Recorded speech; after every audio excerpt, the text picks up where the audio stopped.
The dirty truth is that Aaron Pryor's greatest win might have been a cheat, and what came after ruined his life. Aaron "the Hawk" Pryor was one of boxing's most exciting fighters. He had speed, he had power, he had endless energy, but his story isn't just about his amazing skills. It's about one suspicious bottle, a terrible addiction, and a legacy forever in question. His record says it all: 39 wins, 35 knockouts, and just one defeat. He became a two-time world champion and later joined the Boxing Hall of Fame. On paper, he should be remembered as one of the all-time greats. So why isn't he? The answer is simple. Two things ruined Aaron Pryor's chance at true greatness: a mysterious black bottle used during his biggest fight and a cocaine habit that destroyed everything he had worked for. Let's go back to the beginning. Aaron Pryor was a force of nature in the ring. He fought with non-stop aggression. He threw punches from all angles. He seemed to have endless stamina. Opponents wilted under his pressure. They couldn't handle his pace. But despite his talents, Pryor wasn't as famous as he should have been. He lived in the shadow of fighters like Sugar Ray Leonard and Thomas Hearns. The media didn't give him the same attention. The big TV networks weren't rushing to show his fights. All that changed in 1982.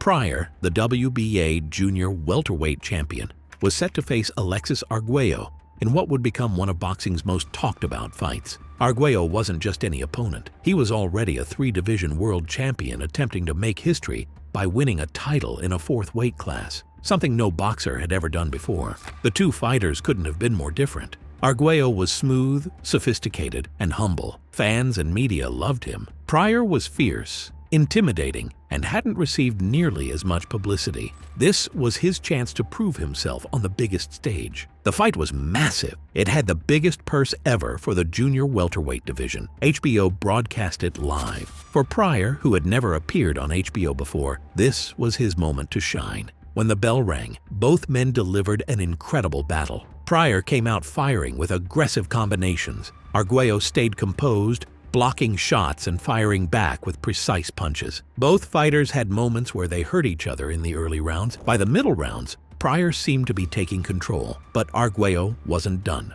In rounds 9 through 11, he mounted a serious comeback. The 11th round was especially brutal for Pryor, as Arguello landed several hard shots that had him in trouble. Then came the moment that would haunt boxing forever. Between rounds 13 and 14, with Arguello seeming to gain momentum, HBO's cameras and microphones caught something strange in Pryor's corner. His trainer, Panama Lewis, could be heard telling his assistants, "Give me the other bottle, the one I mixed." Give me the other bottle.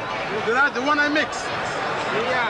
Lewis specifically rejected the water bottle that had been used throughout the rest of the fight. What's more, he later admitted he'd been giving Pryor this mixed drink as early as the second round. What happened next shocked everyone. Pryor came out for the 14th round like a man possessed. Somehow, after 13 brutal rounds, he had a sudden burst of energy. He attacked Arguello with a non-stop barrage of punches. The referee had to step in and stop the fight. Arguello, known for his toughness, couldn't respond and collapsed to the canvas.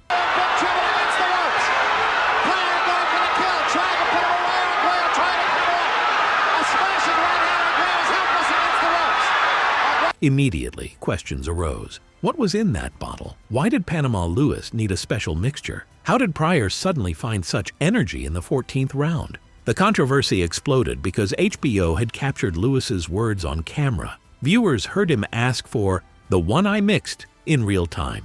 Within moments, accusations of cheating were everywhere. You might think that such a high-profile incident would trigger an immediate investigation. You'd be wrong. The Florida State Boxing Commission did nothing. Even worse, Aaron Pryor was never given a post-fight drug test, something that should be standard procedure in championship fights. This lack of action only deepened suspicions. With no official investigation, fans and media were left to speculate about what happened that night. Panama Lewis tried to explain away the incident, claiming the bottle contained peppermint liqueur and water that was meant to help Pryor with stomach problems. Few believed this explanation. How would peppermint liqueur give a tired boxer such an incredible burst of energy in the late rounds of a brutal fight? Years later, in a 2009 documentary, a chilling twist came out. Luis Resto, another fighter trained by Panama Lewis, dropped a bomb. He claimed Lewis used to mix crushed antihistamine pills into his water during fights. Not once, not twice, routinely. According to Resto, Lewis said it helped open up the lungs, gave you better stamina when it mattered most.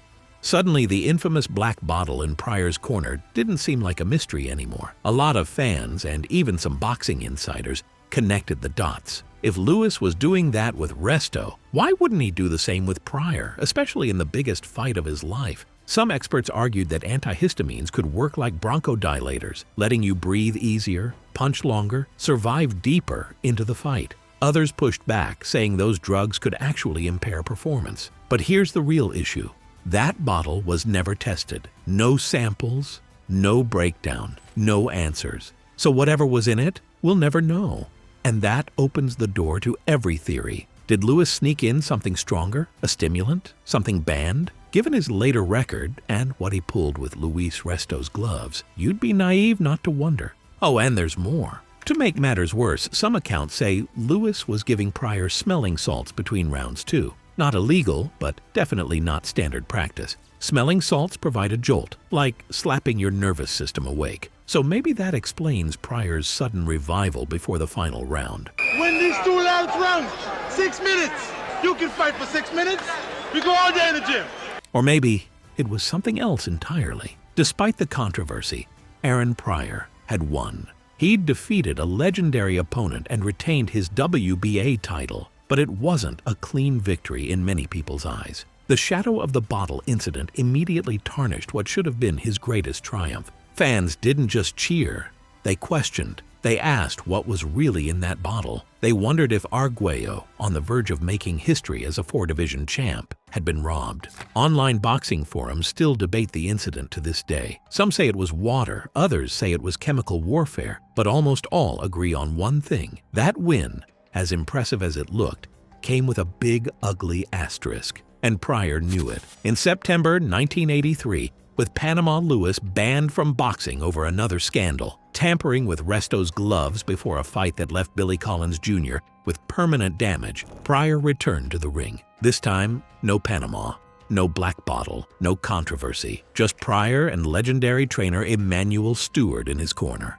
And guess what? Pryor still dominated. He knocked out Arguello in the 10th round. Clean, convincing, no gimmicks. Many saw this as partial redemption, proof that Pryor could beat Arguello without Lewis or his dirty tricks. But others argued that Arguello wasn't the same fighter after the brutal first encounter. The damage had been done to both men. So even in victory, the ghost of that first fight continued to hang over Pryor. What should have been celebrated as one of boxing's greatest victories would forever be one of its biggest what-ifs. But if you thought that was the end of the story, think again. The bottle controversy was just the beginning of Pryor's troubles, because the real tragedy wasn't what happened in the ring. It's what Pryor did outside of it, and it nearly destroyed him. Around 1983, shortly after his rematch with Arguello, Aaron Pryor began using cocaine. This marked the beginning of a devastating addiction that would derail both his career and personal life. Through the mid-1980s, his cocaine use rapidly escalated,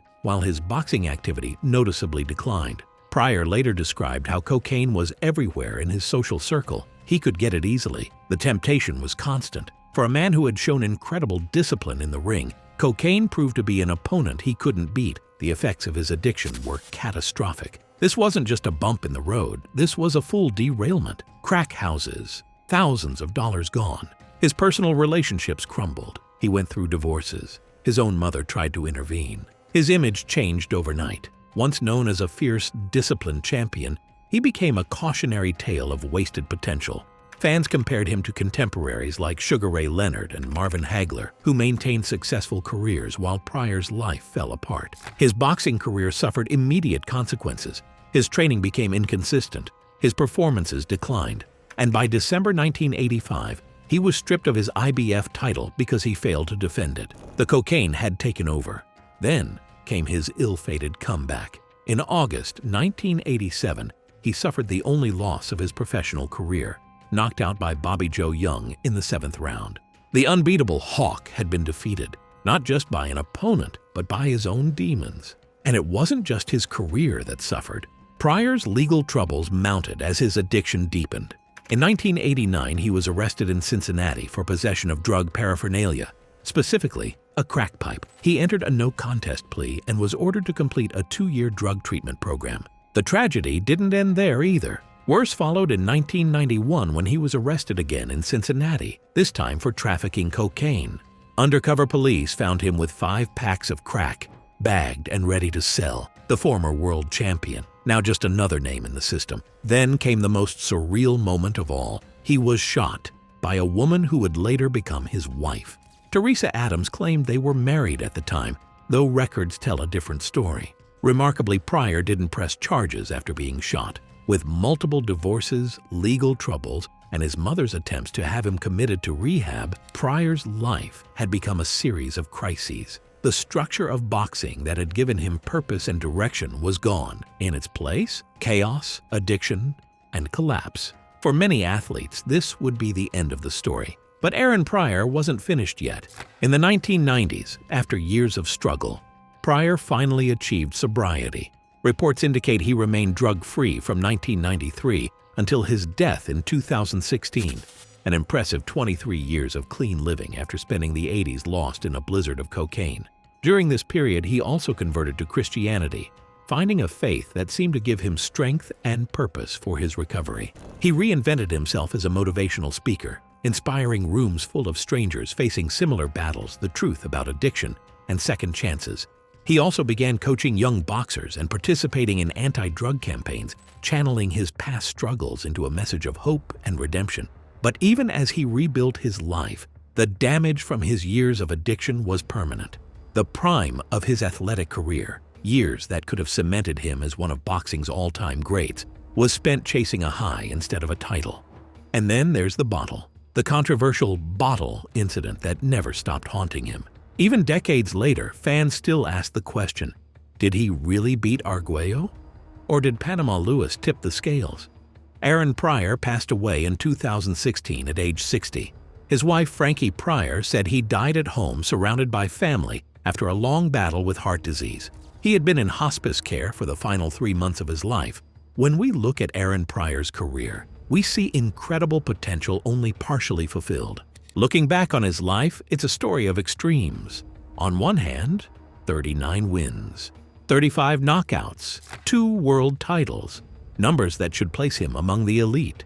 He was undeniably gifted as a boxer, and his aggressive, relentless style made him one of boxing's most exciting fighters to watch. But on the other hand, a legacy darkened by controversy, a career dismantled by addiction, a story that always seems to end with what if? From world champion to crack house regular, from boxing hero to drug arrest subject, his decline was as rapid as it was tragic. But his later recovery demonstrated resilience and character. Finding sobriety, embracing faith, and working to help others showed another side of Pryor, one of determination and redemption. Aaron the Hawk Pryor flew high in the boxing world for a time. He soared above many of his contemporaries with his aggressive style and impressive victories. But controversy and addiction clipped his wings, preventing him from reaching the heights he might have achieved. He remains a study in what might have been. With his natural talent and fierce style, he could have been remembered as one of boxing's greatest champions without qualification or asterisk. The bottle incident will always be part of boxing lore, a moment when a championship fight potentially turned on something outside the rules. Panama Lewis's words, "Give me the other bottle, the one I mixed," have become infamous in boxing history, a phrase that immediately raises questions about fair play and the integrity of the sport. And while he did find redemption in his later years through sobriety, faith, and helping others, the questions about his legacy remain. Was he a cheater who benefited from whatever was in that mysterious bottle? Or was he unfairly accused, his greatest victory forever tainted by suspicion rather than proof? We'll never know what he might have accomplished had he stayed clean.